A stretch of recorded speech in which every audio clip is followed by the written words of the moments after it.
nahi dugu. Helburua etorkizunean bertako hizkuntzan euskaraz bizitzea litzateke. Eta inguruko hizkuntzak ondo jakitea. Gaztelania, ingelesa, frantsesa.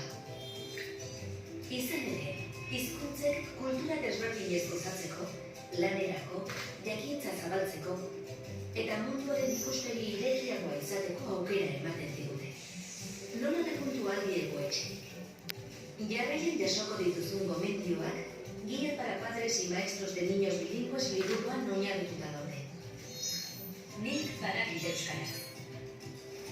Nik euskaraz badakit, baina bikotearekin eta lagun artean erdera asko egiten dugu. Izan ere du, zer ikusi, ura ikasi. Kaferik nahi duzu? Ez, lehen hartu dut, eskerrik asko. Aizu, Miren, larunbatean batzo azte pirritxe eta porrotxik ustera. Oraindik ez dakit ze plan egingo du.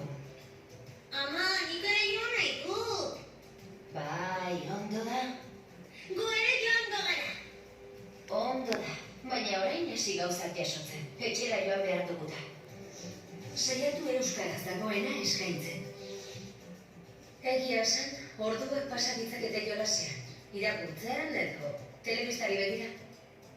Horregatik ahalegintzen gara euskarazko azken bideoak, ipuinak eta jolasak etxean izaten. Oso ondo etortzen zaie eskolan ikasitakoa indartzeko. Eragin zure herriko kirol klub eta elkarteetan umeekin euskaraz egin dezaten. Torio gitartekoa edune. Eta ez zaitez oso urrutika joan. Laster entrenamendura joan behar duzu eta.